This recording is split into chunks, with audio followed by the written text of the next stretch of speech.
Business নিয়ে কখনো চিন্তাও আসেনি। আমি শুধু আসলে অনেকে বলে না যে আমি শখের বসে শুরু করেছি, কিন্তু আমি শখের বসে শুরু করিনি।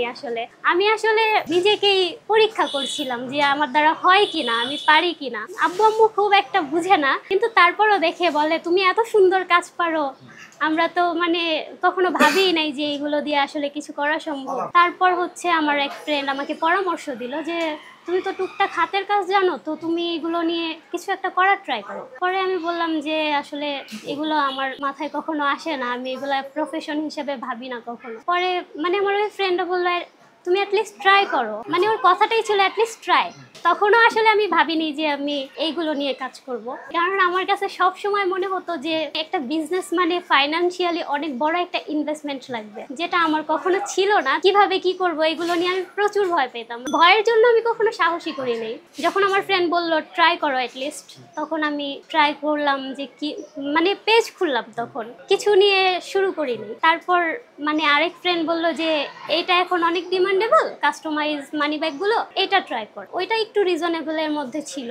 আমার আপুর থেকে ধার নেই, ভাইয়ের থেকে ধার নেই কিছুটা। প্রথমে ইনভেস্টমেন্ট আমার ছিল 4 থেকে 5,000 মানি ব্যাগের ওইখানে। তারপর হচ্ছে মানি ব্যাগটা নিয়ে যখন কাজ করা শুরু করব, তখন জুলাই আন্দোলন, প্রায় 2 মাস তো পুরো বাংলাদেশেই অবস্থা খারাপ ছিল, তখন ওইগুলো নষ্ট হয়ে যায়। সাহস করে আমি যেখানে এগোচ্ছিলাম ওইখানে আমি শুরুতেই মানে এমন ডাউনফল, মানে আমার কাছে ডাউনফল মনে হচ্ছিল, এটা ফেলিয়ার না। আমার ফ্রেন্ডরা আবার বললো যে বিজনেস করলে ফেলিয়ার থাকবেই, তো একটু ভরসা পেলাম।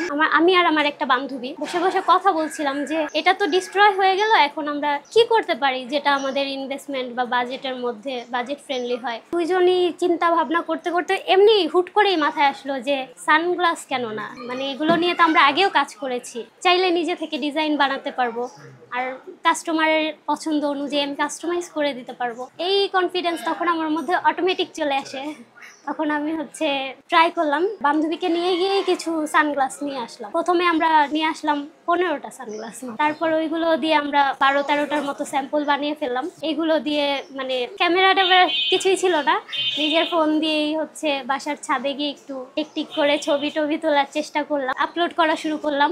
আর আমার বিজনেস লাইফে আমি প্রথম অর্ডারটা পাই হচ্ছে মানে বুস্টিং ছাড়া, প্রথম অর্ডারটা পাই আমার ফ্রেন্ডের বড় ভাইয়ের কাছ থেকে।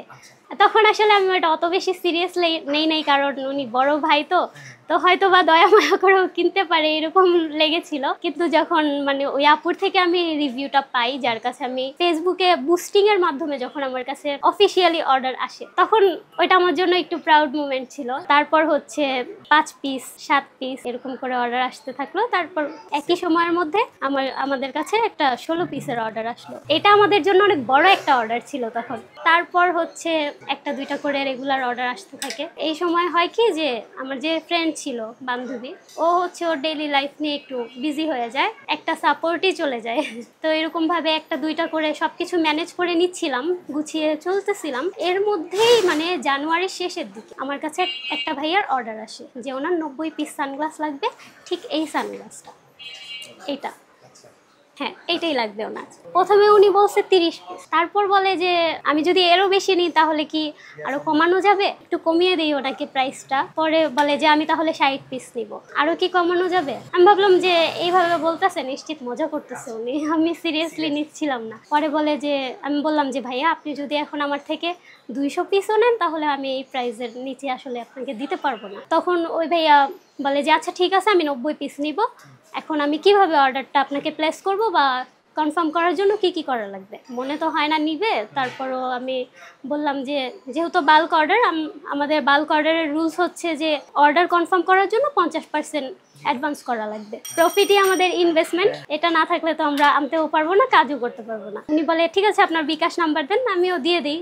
আমি তখনও সিরিয়াস না, 50% টাকা আমার বিকাশে পাঠিয়ে দেয়। আমি তো দেখে এক প্রকার শক যে আসলেই কি এটা চলে আসলো। ওই মোমেন্টটা আমার জন্য অনেক শকিং ছিল। আমি অনেকক্ষণ চুপ ছিলাম, মানে আমার হাত পা কাঁপতেছিল অনেকটা, যে একা একা কিভাবে কি করব, এত বড় একটা অর্ডার, এত বড় একটা চ্যালেঞ্জ আমার জন্য।